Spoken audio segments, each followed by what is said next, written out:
Hello, can everybody hear me all right?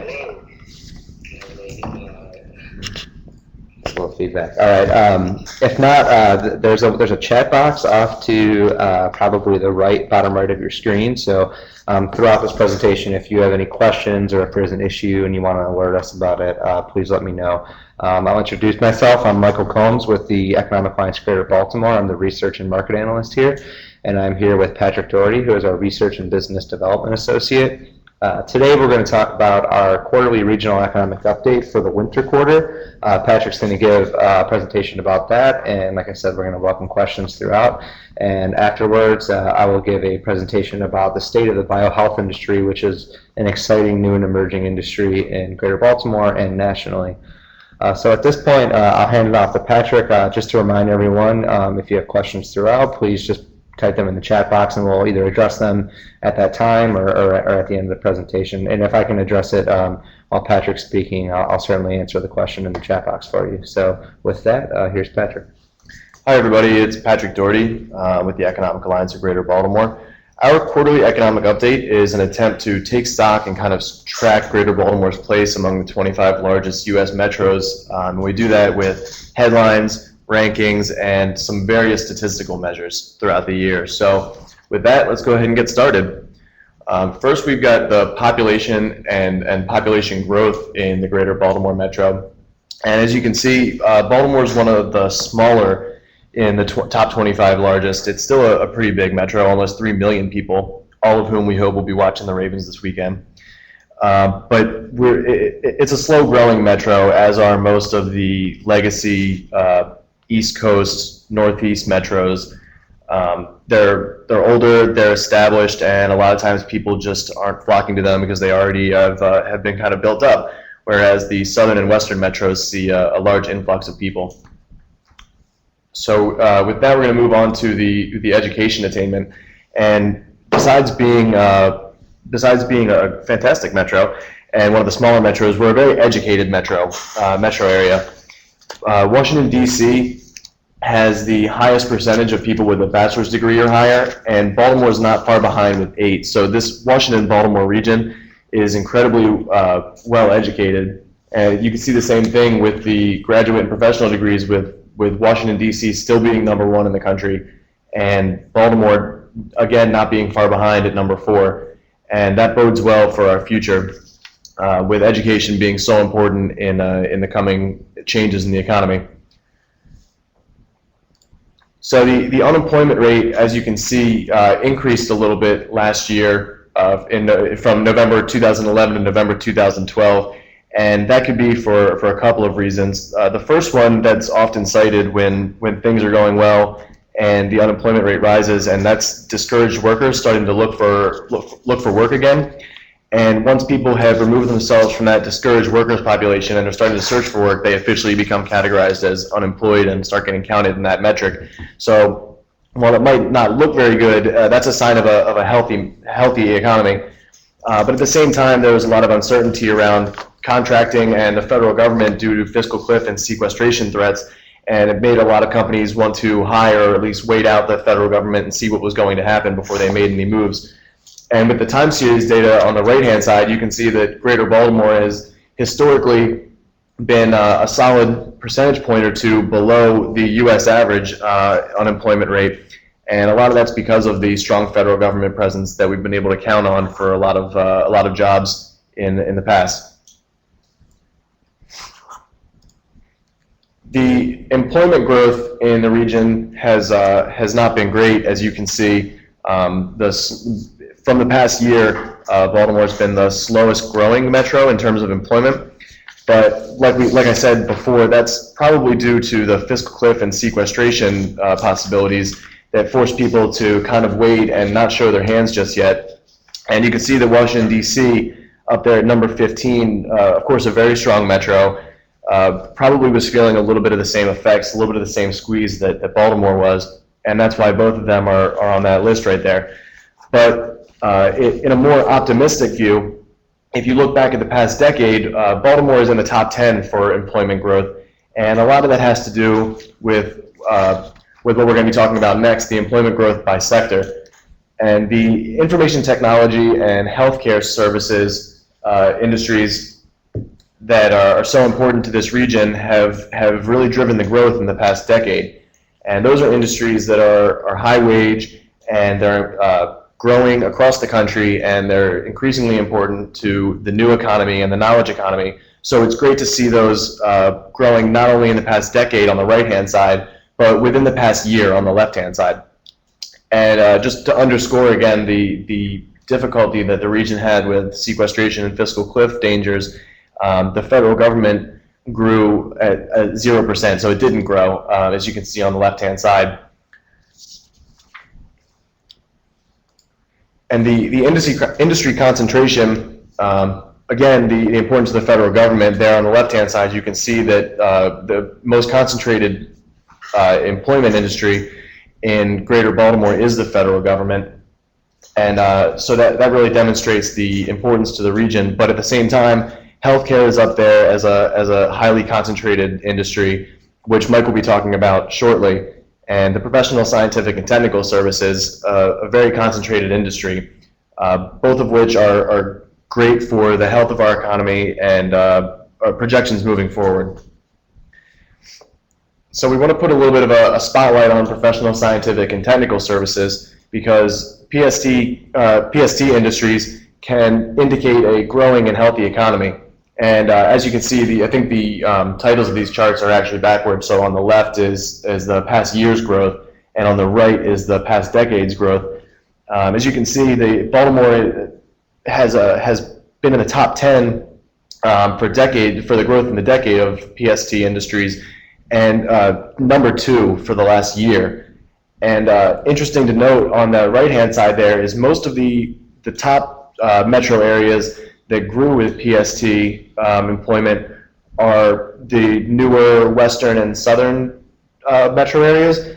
And then once you get down to Boston, Washington, D.C., and Baltimore are the old school East Coast metro areas that are a little bit slower to grow and change.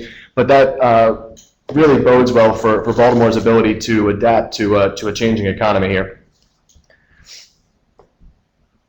And professional, scientific, and technical services and biohealth, in addition to being important to a new economy and to a knowledge-based economy, they're both high-paying jobs, and that's helped drive the median household income and the per capita income in Greater Baltimore. I just saw a report today that IT professionals in the Greater Baltimore area make just under $100,000. I think it was on Technically Baltimore, which, while it's not the highest in the country, it's right behind it, and it really shows that this area is a place where you can earn a great living, and that these growing and increasingly important industries are just shining in this area, which is really good to know.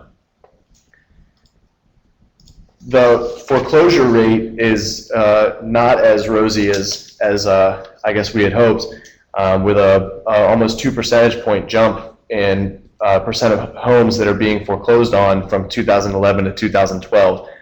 And there could be a couple reasons for that. The first of which is the foreclosure process was kind of brought to a slow or even a halt thanks to the robo-signing controversy, and a large shadow inventory was built up of homes, and banks weren't officially declaring homes as foreclosed or being foreclosed on. And once the robo-signing controversy was kind of cleared up a little bit, a lot of these homes that had otherwise just been sitting stagnant hit the foreclosure market, or became listed as foreclosed, and that drove some of the jump in foreclosed homes. And also, the Maryland foreclosure process is a judicial one. So for a home to be repossessed by a bank and officially in the foreclosure process, the bank has to, the courts have to agree that the borrower is delinquent and that the bank should take repossession of it, and they give some amount of time to homeowners to try and come up with the money to move themselves out of delinquency.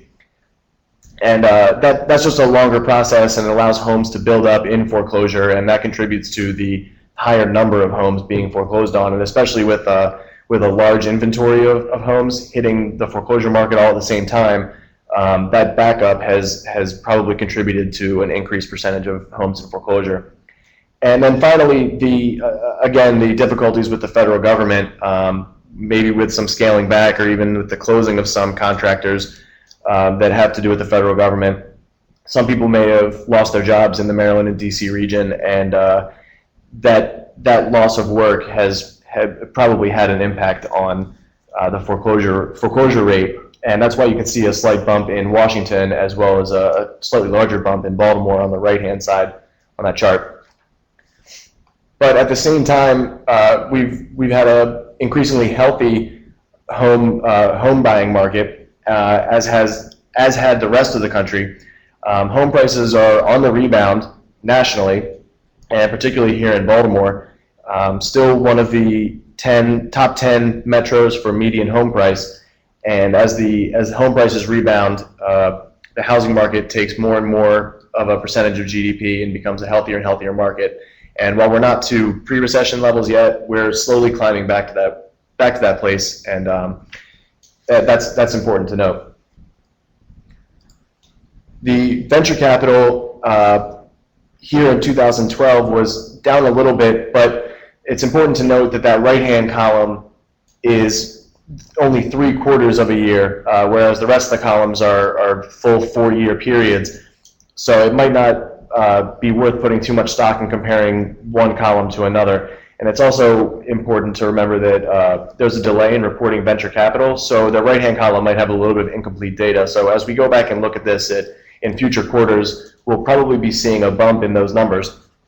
But like I said, in 2012, there was a little bit of a Series A crunch that people were reporting, and venture capital funding was down across the country as people were resorting to new methods of obtaining funding, such as crowdsourcing, angel investment, and the federal government, in some cases, especially in this region here. And the recent rankings, I just want to highlight a handful of things before we move forward. And the first one is America's new tech hotspots. Baltimore is number 4 on that list, and that highlights the growth of the STEM jobs in this region, which are so incredibly important. And then on the right-hand side, at the top, there's top states for education. Maryland's number 1 in public school education for the 5th year in a row, and just continues to score well and score increasingly better every year, which is important. And the new state economy index there on the left-hand side of the bottom is a reflection of the strong biohealth, IT, and professional scientific and technical services jobs here in Maryland and greater Baltimore especially.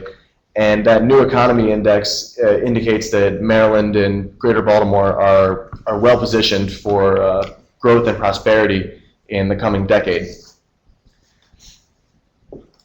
And finally, the top headlines in the area want to highlight the Invest Maryland program that has invested $1.1 million to 3 Maryland startups, which is important to local business growth and organic job creation.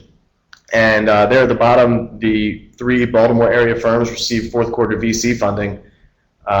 Those are, one biopharmaceutical company received a pretty hefty sum of nearly $5 million, and 2 IT firms also received some funding. So those are the 2 very important industries that we keep taking a look at and going back to, and it's great to see them getting funding and being successful in the region.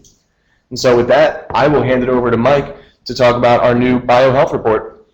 Yeah, I just we've had some late joiners here, so I just want to reiterate to everyone, if you have a question, we'll definitely field them throughout, or when it's appropriate, just type that into the chat box in the bottom right-hand corner. Hopefully everybody can see where that is. I just typed in there that same thing just to remind everyone that if they have any questions or comments, to please type them in. I mean, it's great for us to shout the information at you, but at the same time, it's also great to have a conversation, and there's some smart people here, so they probably have some good questions or comments on the material that maybe some things we've overlooked.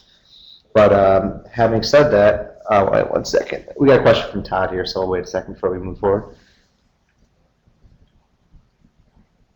Todd asked if there's any real estate, if we're aware of any real estate crowdfunding activity in the area. and if so, if it has been used elsewhere to enable communities to invest in their own renewal projects. I'm honestly probably not educated enough in that area to be able to answer that question, but I haven't seen anything like that. That's a really interesting idea, and it's a really cool one actually for communities to kind of take ownership of the neighborhoods. But no, nothing that I've seen has indicated that's happening. But maybe it is.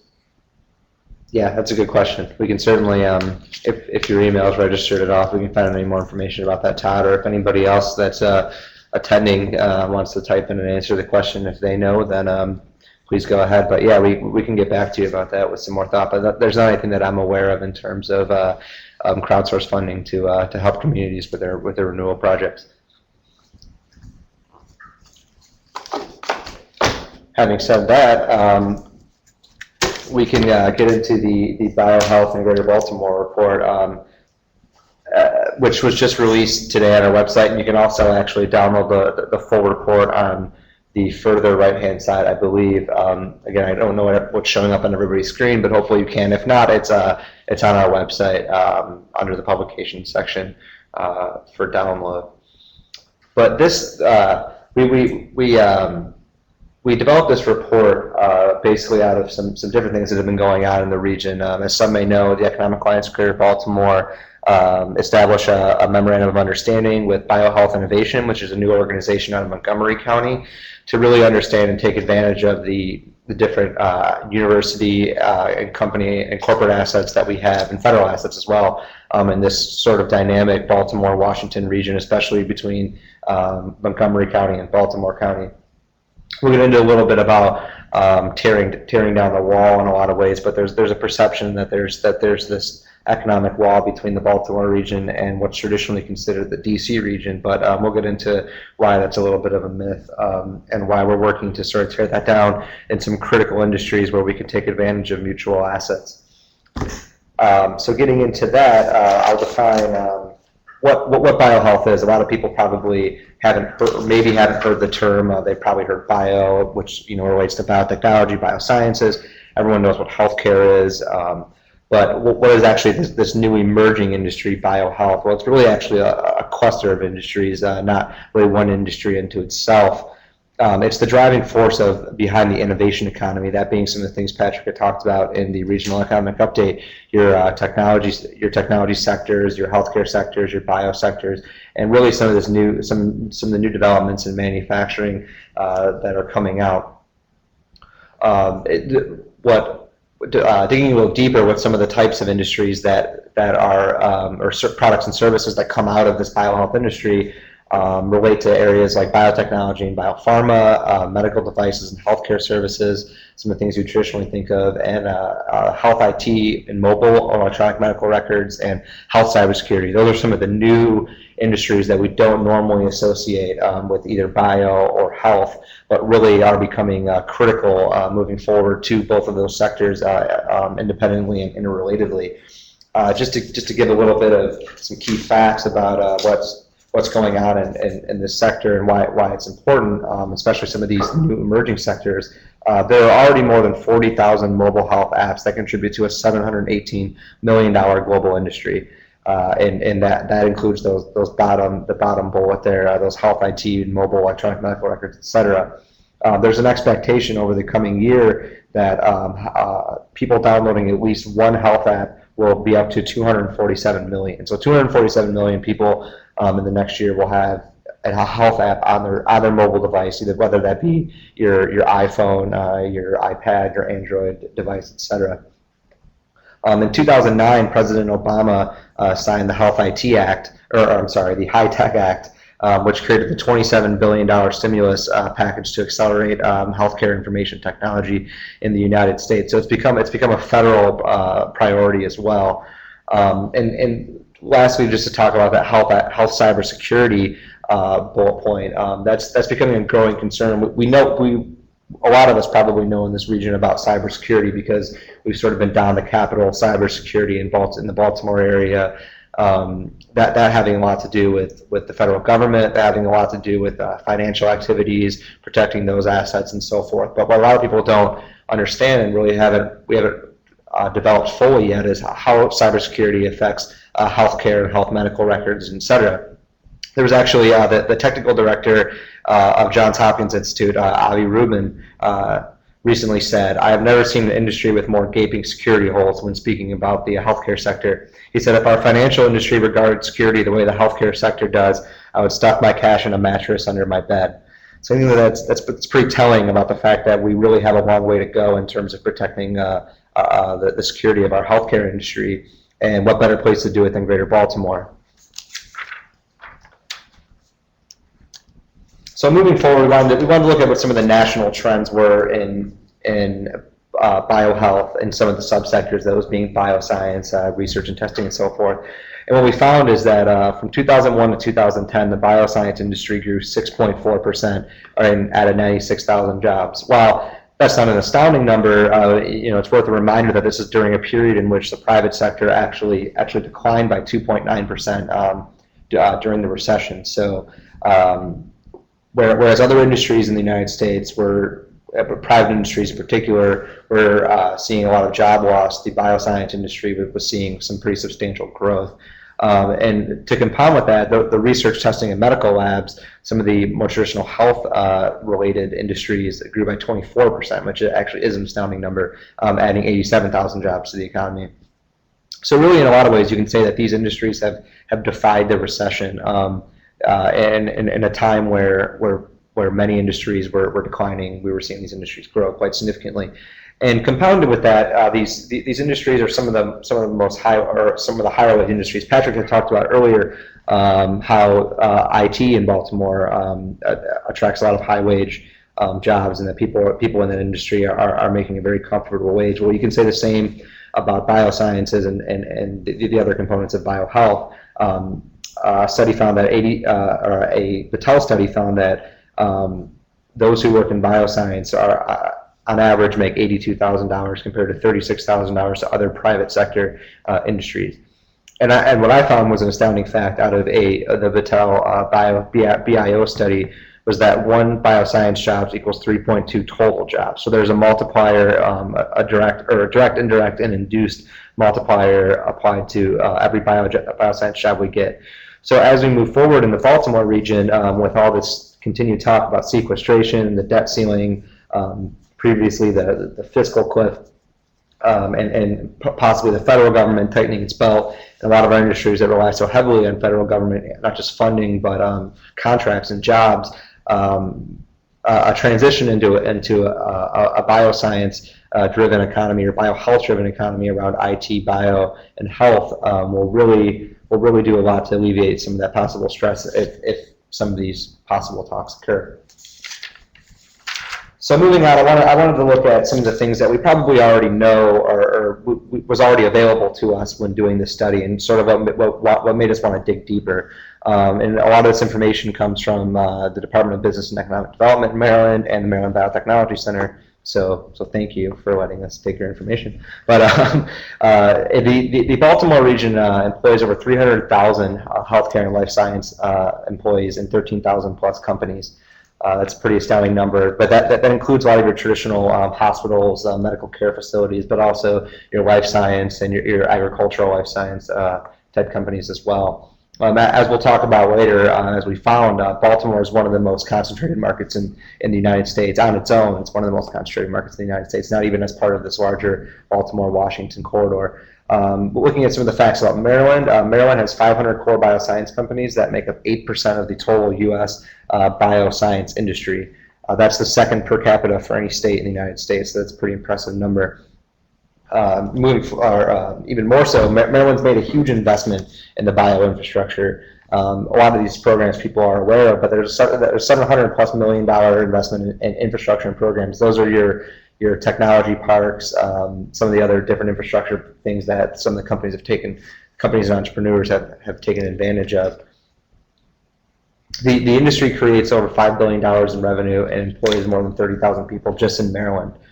There are over 1,700 private sector establishments that are involved directly in life sciences in the state, and that's fifth in the U.S. So, as we probably knew going into this, Maryland is definitely one of the top places for this. And we have a pipeline of talent. We're first in biological sciences, health science, and mathematics doctorates per capita. So really highly educated, and that talks a little bit about what Patrick was talking to earlier about the region as a whole, but particularly in these biohealth fields as well.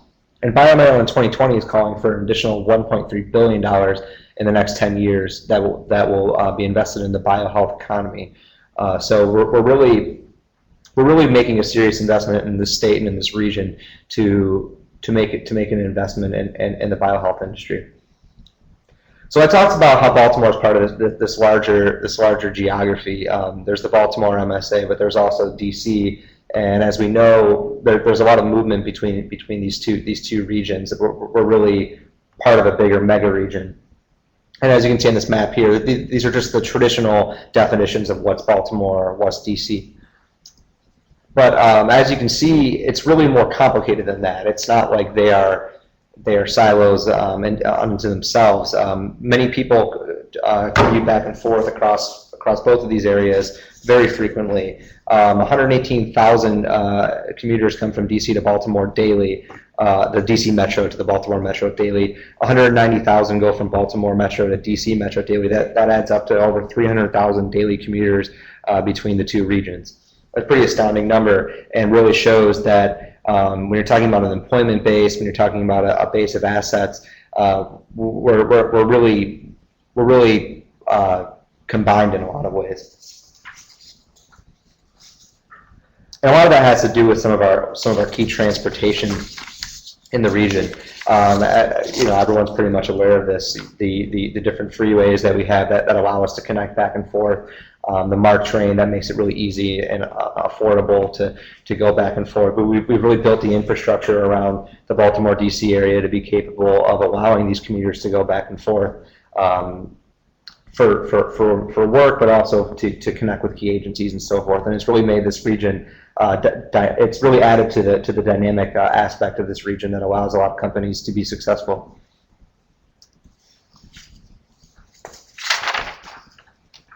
I'm going to skip ahead a slide and then go back because I wanted to really demonstrate that in terms of our employers and our top employers in bioscience in this region.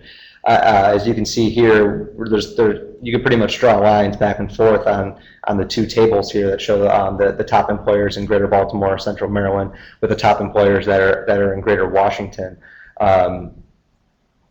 Companies like MedImmune, Human Genome Sciences, Quigen, you can go on and on. And if you go past the top 10, you'll see even more that share operations in both the Washington D.C. area and the Central Maryland area. So really, there's a pretty solid fluid relationship. So what does that really mean? What does that mean in terms of GDP? What does that mean in terms of employment? And how is this market evolving?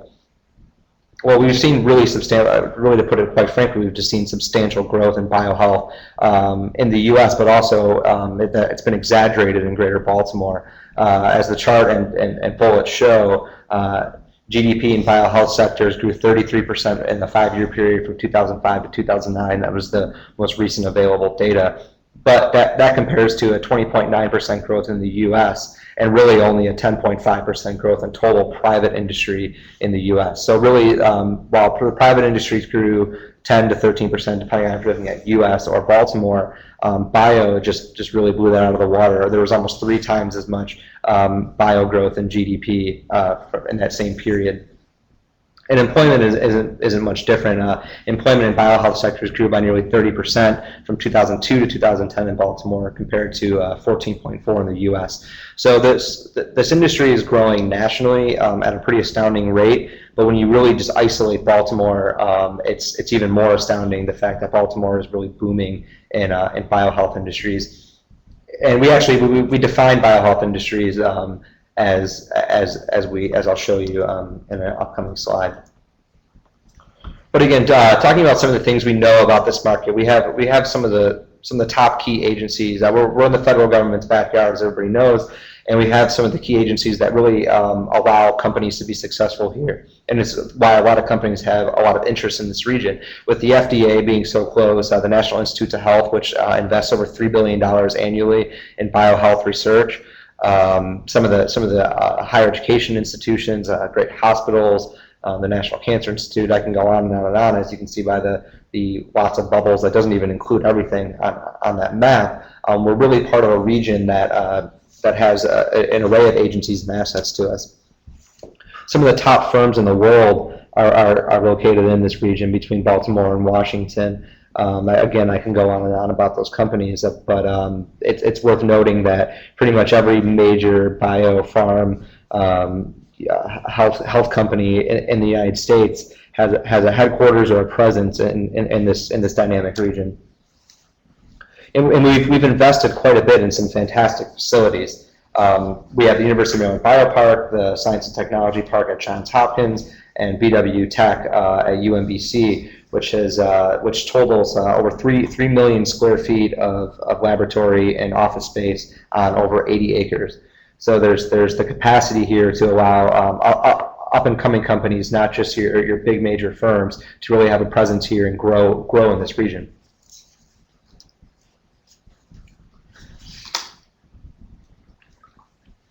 So here are the industries that we were able to use to quantify the biohealth workforce in this region. Really, we wanted to see, well, yeah, we know about the companies, we know about the investments, but was that build space? That is build space, I believe, for those 3 parks. As far as I know, they're all built out. Yeah, I think that those are all, according to the website, those are all built out.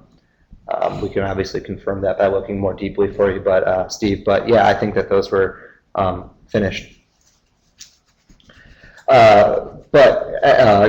Getting back to the biohealth workforce, we wanted to quantify how many workers are really here, which is usually a good way to figure out how large the industry is, and how does this Baltimore, Central Maryland region stack up with the rest of the United States, and how does it contribute to this Baltimore, Washington consolidated area? So we looked at these 8 different industry sectors. The data, if you'll notice throughout the tables, the data lags from 2010. That's the most recent available data that allowed us to dig this deep to really hand select what we thought were the key biohealth industries. And again, as a caveat, it's not necessarily that all of these industries are contributing to the biohealth sector, but this represents the capacity of our biohealth industry compared to other biohealth economies throughout the United States.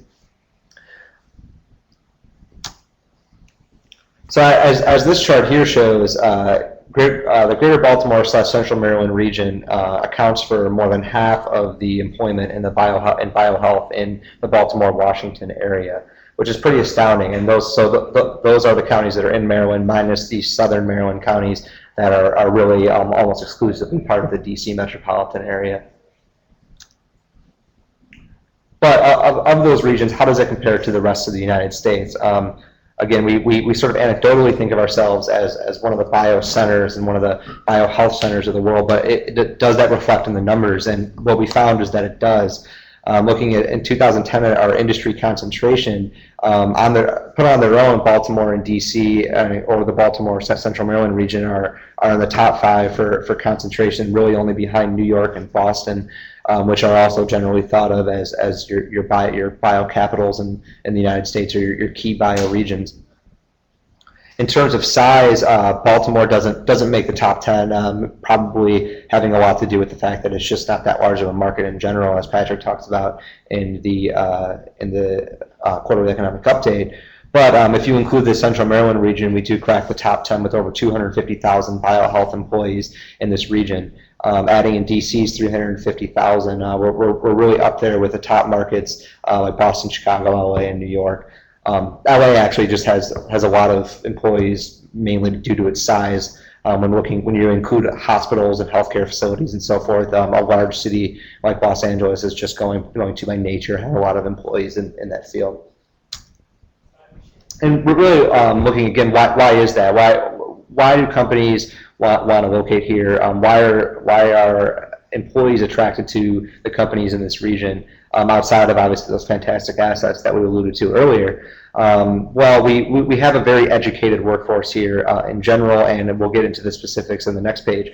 But as Patrick talked about again in the quarterly economic update, the Baltimore, Central Maryland, and DC area is really is really second to few and among the top most educated areas in the United States. Looking at some MHAC data, which is the Maryland Higher Education Commission, we went through and filtered out bachelor's and higher STEM majors, so those being science, technology, engineering, and math, to figure out, well, really what's the capacity, what are the number of people that were graduating and people that are enrolled in higher education colleges and universities every year in Maryland. And over the past 5 years, from 2007 to 2011, there were over 57,000 STEM graduates. And there are currently 56,000 or more than 56,000 STEM enrollees, and most of those are in science and technology. So we think we have the capacity to be poised to continue to grow into the future in the biohealth environment, in the biohealth industry, excuse me. And that has a lot to do with the programs that we have here too. We've become increasingly STEM focused at not just the university and college level or the four-year university level, but at our community college level as well. And that those tables on the previous page did not include the immense community college network that serves over 140,000 every year. These community colleges offer specialized programs in biotechnology, biomanufacturing, medical, and IT. They're training the laboratory workers. They're training all the different folks. There was a stat that came out from the Brookings Institute that I think it's over half or around half of the employees in biosciences do not hold a four-year college degree. So while this is a huge and booming industry and they rely heavily on highly educated folks, there's also a huge need for people that aren't necessarily going to come have your doctorates, your master's degrees, even your bachelor's degrees. There's a serious need for people just to have some two-year training or some professional training in the industry. And our community college network is doing a great job of serving that. And the community college network has also partnered with universities in 2+2 programs that have allowed students that either can't afford or haven't been able to get into the four-year universities to work their way into those universities to get a four-year degree in the biohealth profession. Talking about the four-year universities, the University of Maryland System and Johns Hopkins have designed and now offer programs specifically in bioengineering, biomedical engineering, biomanufacturing, and technology and rehab engineering. So they're really listening to the market, figuring out what the companies in this evolving market are needing and responding quite adequately. And in addition, we're going before post-secondary education to elementary and secondary education institutions to get students more involved in STEM at a younger age and get them interested. We can go on in a lot of different ways. Patrick, you might have some thoughts about what's been going on in education technology, specifically what's happened at Baltimore, what's been going on with Digital Harbor High School. A lot of the goal was to focus education on practical matters, giving kids real-world problems to solve, and in some cases it's not even just examples of real-world problems, but actually companies outside of the school and in the greater Baltimore region are going to Digital Harbor High School and the Digital Harbor Foundation and trying to hire students to do some of their web design or even some engineering issues. So getting kids to practice with solving problems that actually exist in the real world and getting them practice on things like the 3D maker bots and 3D printers is just important so that students can see like this education means something and it can go somewhere. Yep, and certainly not to be overlooked. In 2012, Johns Hopkins University received a $7.4 million National Science Foundation grant, which was used to partner with local school systems to develop and enhance teaching and learning in STEM as early as elementary school. So there's been definitely a push in this region to start younger in STEM and really get students more interested in those programs so that they can then go either into our community college network or our four-year university network and focus on those industries. So one of the big issues is, well, really, where does the money come from for research and development, for for venture and so forth. And looking at these two tables, it shows that we receive a lot of NIH funding in Baltimore. We're actually fourth in the U.S.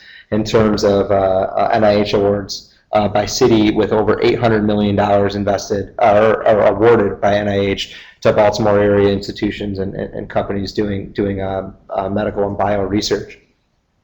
And as the table on the left shows, leading international, we are one of the leading international states or regions for R&D expenditure. This only shows in the United States, but if you go further down the list, this is talking about the whole world. And the Baltimore and Maryland region is number 2 in terms of percentage of our GDP going towards research and development expenditures. So we've definitely invested, and we're spending a lot of money, and we're getting a lot of money for research and development.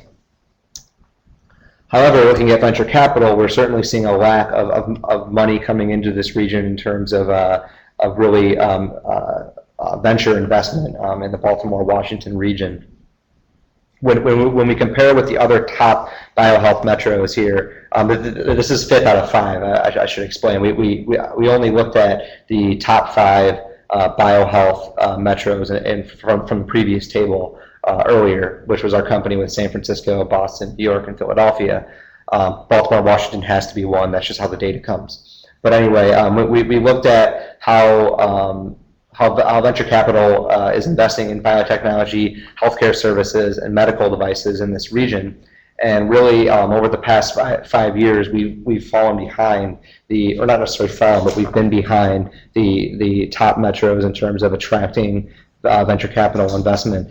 As you can see, we're not too far behind areas like Philadelphia and New York in attracting deals and funds, but really it's astounding the amount of money between Boston and San Francisco in the Baltimore-Washington area. A lot of that has to do with the fact that our projects do get a lot of awards from NIH. We get a lot of federal government investment. We have some of the largest universities in the world in terms of research and development. I know Hopkins is number 1 in terms of research and development spending. So that they can do a lot of this without attracting venture money. But there comes a point when these products become commercialized that we will need to begin attracting more venture capital investment in this region in order to really compete with these other metros moving forward. So looking ahead, we've confirmed a lot of what we already know about healthcare specifically. We know that this region is one of the top. We have Johns Hopkins, we have University of Maryland, we have a lot of the private hospitals. We've confirmed a lot of that in this study, but I think what we wanted to know looking ahead is how we stacked up. And we stack up quite well with the rest of the United States in terms of capacity, in terms of our education programs, in terms of funding, et cetera. But we need to continue to have innovative partnerships and collaborations that will drive this innovation economy. But we need to have more money coming, or more partnerships coming through the Maryland Biotechnology Center, BioHealth Innovation, et cetera. For instance, those companies are working on partnerships with area universities to really develop commercially relevant products. BHI has an entrepreneur in residence at NIH that is actually going through all the different ideas that come through NIH and figuring out which ones are commercially relevant and how we can get money into those projects in the Baltimore region. So we're definitely working on that, but that needs to continue to develop so that we can get more money from venture and angel investors in this region. We need to remain in the forefront of education. Like I've talked quite extensively about the programs that we have and what we've done, but we need to make sure that we continue being innovative in that field and not rest on our laurels by any means. As I stated, our funding awards are great, but we can't rely on them forever. We need to figure out new and innovative ways to get venture capital funding and bridge that capital gap, essentially. So with that, are there any looming questions about this growing and evolving and sometimes hard to pin down biohealth industry?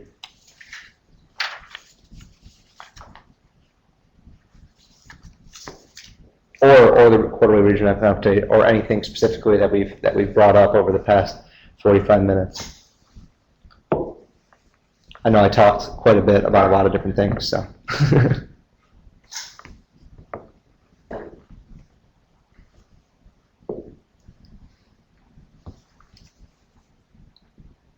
And while people are typing their questions, I want to remind everybody that you can download the report and the economic update on the right-hand side. Just added to the main section right there. Patrick threw in the middle, so it's easier to find if you want to download those reports. They'll also be available on our website for the foreseeable future, so you can also download them there. And I certainly appreciate everybody joining and listening. And we will be doing another one of these next quarter. We haven't hammered down what the official topic will be, but we'll definitely give another economic update in the following quarter and probably have another industry report as well. But okay, with that, I mean, thank you everybody for taking 45 minutes out of your day to listen to this, and you can find our contact information on the website greaterbaltimore.org. So if you have any follow-up questions after reading the report, please feel free to contact Patrick or me about anything that comes to mind, whether it's about this or something else regarding the economy. So thank you.